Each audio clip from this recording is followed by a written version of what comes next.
Last part कर लेते हैं हम पीजीटी के पेपर का। क्वेश्चन नंबर 121 है, which one of the following is not included as a major anxiety disorder. जो भी एंजाइटी डिसऑर्डर्स होते हैं उनमें बहुत सारे अलग अलग टाइप्स आ जाते हैं, जैसे general anxiety disorder, selective mutism. वैसे ही फोबिया भी एक टाइप है, तो ये इधर आ जाएगा। पैनिक डिसऑर्डर ऑल्सो टाइप, तो वो भी आ जाएगा। ओसीडी जो है, अगर हम पुराने डीएसएम के अकॉर्डिंग देखें तो ओसीडी भी इसके अंदर ही आता था। अभी अकॉर्डिंग टू न्यू डीएसएम 5 के अकॉर्डिंग इसमें जो ओसीडी के डिसऑर्डर्स उनकी अलग से कैटेगरी बन गई है, तो अब ये इसमें नहीं आता, पर ये पेपर क्योंकि पुराना है तो पहले इन्वॉल्व था इसमें।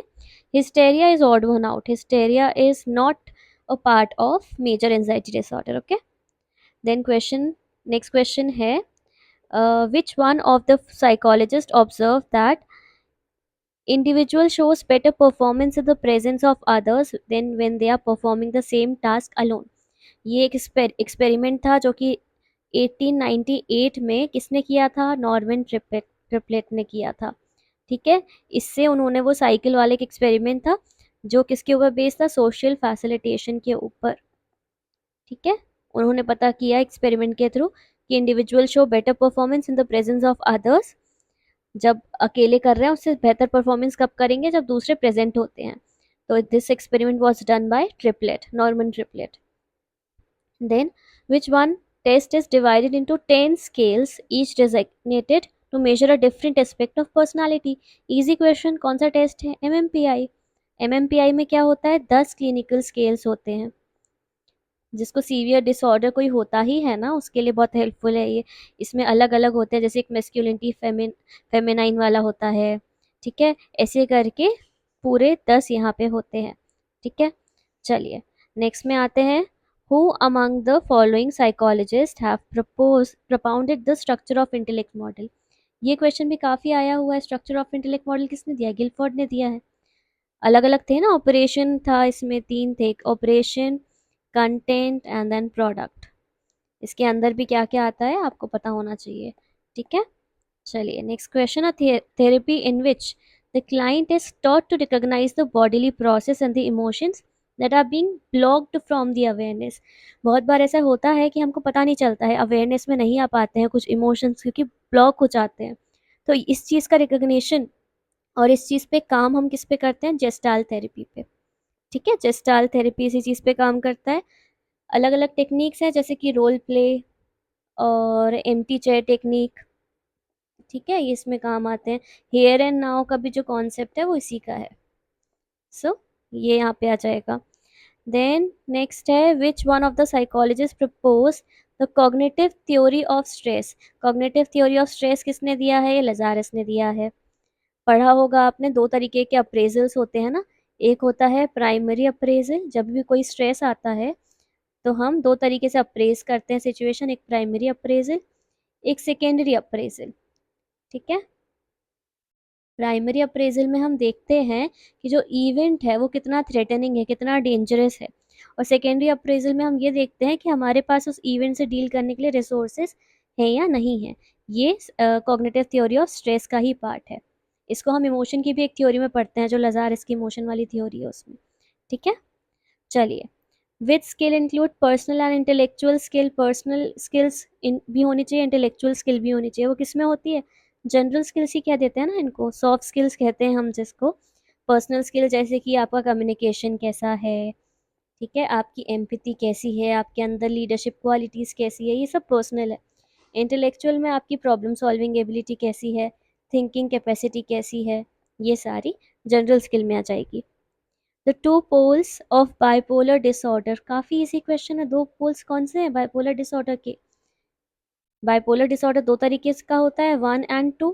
ठीक है, दोनों में देखने मिलती है, क्या चीज़ देखने मिलती है, एक मैनिया देखने मिलता है, एक डिप्रेशन देखने मिलता है। तो ऑप्शन 4 हमारा यहाँ पे सही आंसर हो जाएगा। When a person says I do not know why I did that, express feeling of। इंसान कह रहा है, डिफेंस मैकेनिज्म्स बता दिए हैं सारे, डिफेंस मैकेनिज्म बताए हैं। इसमें कह रहे हैं, एक एग्जाम्पल दिया है कि मुझे नहीं पता मैंने ऐसा क्यों किया। तो ये कौन से डिफेंस मैकेनिज्म का पार्ट है, प्रोजेक्शन तो होगा नहीं, अपनी फीलिंग दूसरों पे डाल देते हैं, कोई लॉजिकल एक्सप्लेनेशन भी नहीं दे रहा है। ये पार्ट होगा रिप्रेशन का। रिप्रेशन में क्या हो जाता है, अनकॉन्शियसली हम जो अपनी एंजाइटी प्रोवोकिंग जो भी थॉट्स होते हैं वो शिफ्ट कर देते हैं, ठीक है। तो ये अगर यहाँ पे डिनायल दिया होता ऑप्शन में तो डिनायल भी हो सकता था। डिप्रेशन और डिनायल ही दो ऐसी चीज़ें हैं जिनमें ऐसा होता है कि ये वाले सेंटेंसेस बोले जाते हैं कि I do not know why I did that, ठीक है। चलिए, family is the example of, family किसका एग्जाम्पल है? Secondary group, primary group, formal group, selected group. Family is a part of primary group. Primary group कौन से होते हैं? जिसमें क्लोज रिलेशनशिप देखते हैं हम, ठीक है, जिसमें काफ़ी इमोशंस हमारे इन्वॉल्व होते हैं, फेस टू फेस इंटरेक्शन होता है। तो ये सारे जो हैं फीचर्स ये प्राइमरी ग्रुप के हैं। जैसे फैमिली आ जाती है प्राइमरी ग्रुप में, इसके अलावा जो क्लोज फ्रेंड्स होते हैं वो आ जाते हैं, ठीक है। चलिए, नेक्स्ट क्वेश्चन है, which one of the following perspective related to human environment relationship refers that environment as something to be respected and valued rather than exploited। तो व्यू पूछ रहा है, पर्सपेक्टिव पूछ रहा है, कौन सा है? पहला ऑप्शन दिया है मिनिमलिस्ट पर्सपेक्टिव। इसका मतलब होता है कि जितना कम हो सके उतने कंजम्पशन में, उतने कम रिसोर्सेज में हमको सर्वाइव करना चाहिए, ठीक है। देन इंस्ट्रूमेंटल पर्सपेक्टिव तो ये है कि जो हम ह्यूमन सेंट्रिक है पूरा, कि एक्सप्लॉइट करो, अगर रिसोर्सेज हैं तो उनको एक्सप्लॉइट करिए, अपने बेनिफिट के लिए यूज़ करिए। स्पिरिचुअल पर्सपेक्टिव ऐसा कुछ यहाँ पे आएगा नहीं, तो यहाँ पे ऑप्शन करेक्ट जो है वो यही है, कौन सा? Ecological perspective. इसको इकोसेंट्रिक पर्सपेक्टिव भी कहते हैं, जो कि इन्वायरमेंट और ह्यूमन के रिलेशनशिप के बारे में बात करता है, ठीक है। और ये कहता है कि इन्वायरमेंट की हमको रिस्पेक्ट करनी चाहिए और वैल्यू करनी चाहिए। Next question, who introduce the idea of collective consciousness? ये तो बहुत इजी क्वेश्चन है ना।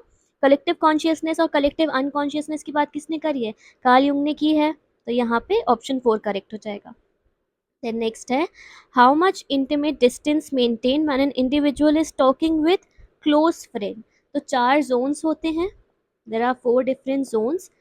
One is, the first is intimate zone, ठीक है, उसको हम कहते हैं intimate zone. Then second is personal zone, personal zone होता है। फिर थर्ड होता है social zone, and the last one is public zone, ठीक है। और इसको ना हम अलग अलग मतलब इनको स्टडी करते हैं, कितना डिस्टेंस होना चाहिए, कितना डिस्टेंस अच्छा डिस्टेंस होता है। I don't remember the exam I gave, पर उसमें क्वेश्चन पूछा गया था कि प्रोक्सेमिक्स क्या होता है। तो प्रोक्सेमिक्स यही है, to the study of distance, कितना डिस्टेंस मेंटेन करना चाहिए, कितना आइडियल होता है, उससे क्या बेनिफिट्स होते हैं, ये सब आप प्रोक्सेमिक्स में ही पढ़ते हैं, ठीक है। अभी यहाँ पे क्या बोला है कि इंटीमेट जोन, जो सबसे ज़्यादा इमीडिएट जोन होता है, जिसमें यूजुअली फैमिली आती है, जिनके साथ आपका रोमांटिक रिलेशनशिप है वो आते हैं, या यहाँ पे क्लोज फ्रेंड्स दिया हुआ है, क्लोज फ्रेंड आते हैं, तो ये क्या है? अप टू 18 इंचेस, ठीक है। This is the only correct answer, up to 18 inches इतना गैप मेंटेन होना चाहिए। सेकेंड जो पर्सनल जोन है वो इतना होता है 18 inches to 4 feet. Social zone जो है वो 4 टू 12 फीट होता है, ठीक है। And then public zone last होता है, जो इससे ज़्यादा होता है। चलिए, next question, mental structure that provide a framework set of rules or guidelines for processing information about any object, ये भी डेफिनेशन पूछ ली है। This is the definition, this is the definition of schemas, ठीक है, इसको हम स्कीमा कहते हैं। फिर अकॉर्डिंग टू स्टर्नबर्ग, स्टर्नबर्ग की थ्योरी थी, इंटेलिजेंस पे बेस्ड थी उनकी theory, street smartness is another way of talking about what kind of intelligence.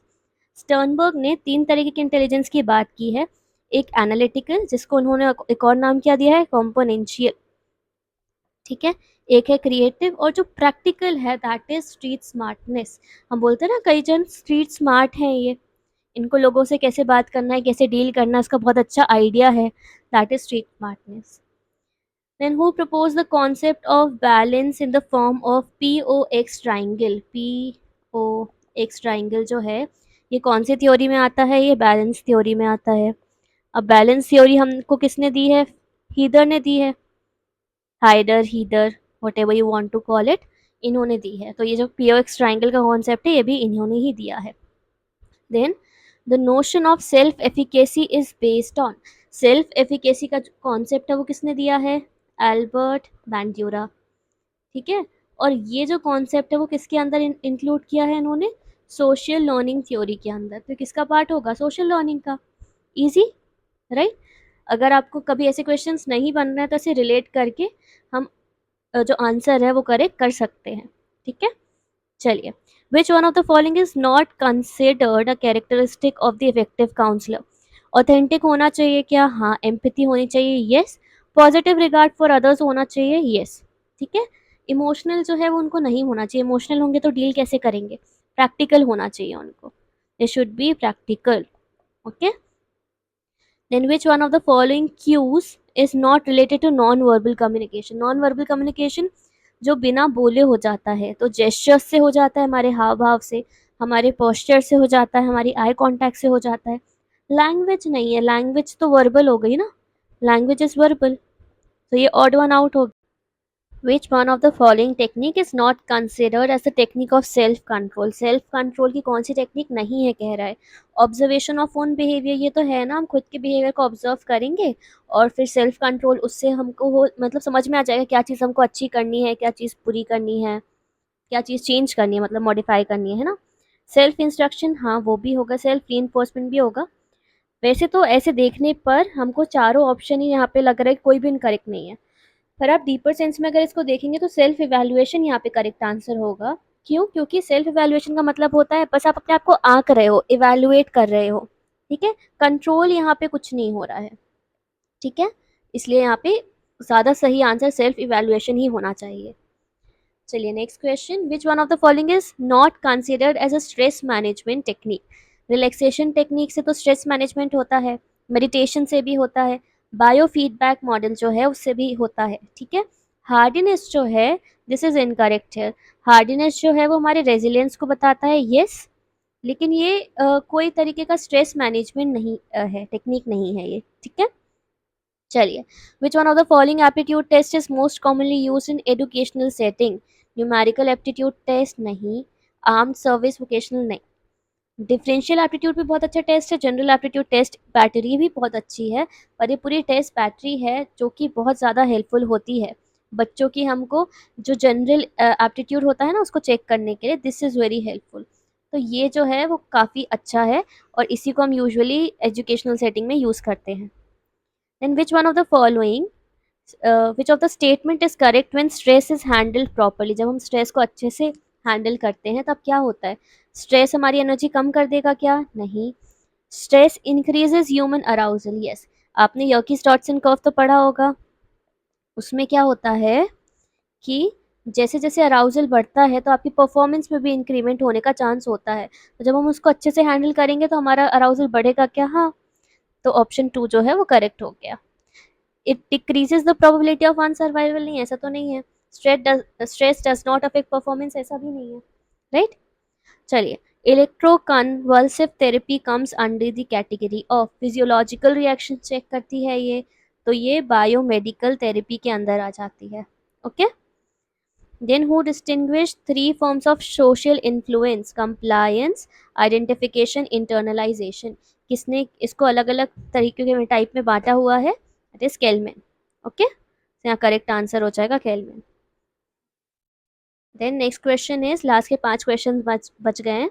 Which one of the following is not considered as the causes of aggression. Aggression का क्या cause नहीं है, क्या frustration aggression cause करता है, yes. Frustration तो है ही ना, फ्रस्ट्रेशन अग्रेशन हाइपोथेसिस, इससे भी क्वेश्चन आ जाते हैं। फ्रस्ट्रेशन अग्रेशन हाइपोथेसिस, ठीक है, तो ये तो है कॉज। Physiological mechanism, yes. हमारी बॉडी में जब टेस्टोस्टेरोन बढ़ जाता है तब हमको ज़्यादा गुस्सा आने लगता है। इस तरीके के अलग अलग फिजियोलॉजिकल, कुछ न्यूरोट्रांसमीटर, कुछ हार्मोनल इश्यूज होते हैं, उसमें भी प्रॉब्लम हो जाती है। सोशल एंड पॉलिटिकल फैक्टर्स तो है ही, अभी जैसे अगर अभी हम रिसेंट टाइम का एग्जांपल लेंगे तो जो पाकिस्तान इंडिया में चल रहा है उस चीज़ से भी जो पॉलिटिकल रीज़न है, जो सोशल फैक्टर्स है, उसकी वजह से अग्रेशन होता ही है, राइट। तो यहाँ पे चाइल्ड रियरिंग जो है वो इनकरेक्ट हो जाएगा। चाइल्ड रियरिंग अग्रेशन थोड़ी कॉज करता है, हाँ। उस टाइम पे कब कब जब थोड़ी बहुत इश्यूज आते हैं तो इरिटेशन हो सकता है, राइट, पर अग्रेशन ऐसा सच नहीं होता है। Then which of the following is not one of the 4 basic elements of Roger person centered therapy?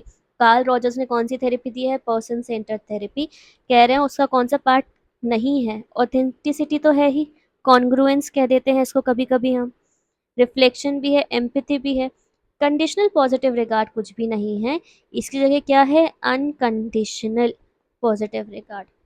ठीक है, जिसको हम UPR कह देते हैं शॉर्ट फॉर्म में। कंफर्मिटी इज ग्रेटर, कंफर्मिटी ज़्यादा कब होगी? when the group is small, when the group is large, when the group is similar, when the group is dissimilar। जब ग्रुप सिमिलर होगा ना तब कंफर्मिटी ज़्यादा होती है। क्यों? क्योंकि हमको थोड़ा सा डर लगने लगता है, हमको फियर हो जाता है, फियर ऑफ रिजेक्शन, कि हमारी ही सोसाइटी वाले हमको बाहर ही ना कर दे, हमारा ही फ्रेंड सर्कल हमें बाहर ना कर दे। इसलिए पीयर प्रेशर में बहुत बार आके हम बहुत कुछ ऐसी चीज़ें कर जाते हैं वो जो हम अकेले रहते तो कभी नहीं करते, राइट। इसलिए जब ग्रुप सिमिलर होता है तो उसकी प्रोबेबिलिटी बढ़ जाती है। Then last two questions, separation anxiety disorder comes under the disorder of। Again ये पुराना पेपर है तो DSM 5 के हिसाब से नहीं पूछा है इसमें आई गेस। कौन सा डिसऑर्डर है सेपरेशन एंजाइटी डिसऑर्डर? एक तो ये आता है एंजाइटी डिसऑर्डर के अंदर है। ODD नहीं है, ये एक्सटर्नलाइजिंग डिसऑर्डर नहीं है, ADHD नहीं है, ये इंटरनलाइजिंग डिसऑर्डर है। सेपरेशन एंजाइटी डिसऑर्डर जैसे जो डिसऑर्डर्स होते हैं ना, उससे एंजाइटी होती है, हमें घबराहट होती है, हमें फियर होता है, तो ये सारे इंटरनलाइजिंग डिसऑर्डर है। ODD तरीके के जो डिसऑर्डर है, ADHD है, ये एक्सटर्नलाइजिंग है।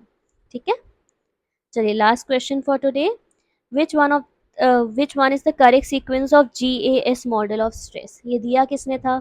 डू लेट मी नो, क्योंकि कभी कभी पूछ लेते हैं। ठीक है, कमेंट में आप बताना कि किसने दिया है मॉडल। अब इसके जो 3 सीक्वेंस होते हैं वो कैसे आप याद रखते हैं? ARER से याद करके रख लेते हैं। सबसे पहले होता है अलार्म, ठीक है, अलार्म तो सबसे पहले कहाँ दिया है? ये। देन होता है रेजिस्टेंस एंड लास्ट में होता है एग्जॉशन। तो ऑप्शन 4 जो है वो हमारा करेक्ट आंसर हो गया। यहाँ पे हमारे इस PGT पेपर से पूरे 90 क्वेश्चंस कंप्लीट हो गए। नेक्स्ट वीडियो में I will try to do PGT paper of, ये KVS का हो गया ना कि आर्मी स्कूल का करा देंगे। ठीक है, इसके अलावा if you want me to cover a particular topic या कोई पेपर तो do let me know, okay. And अभी तक चैनल सब्सक्राइब नहीं किया तो चैनल सब्सक्राइब कर दें and do like the video and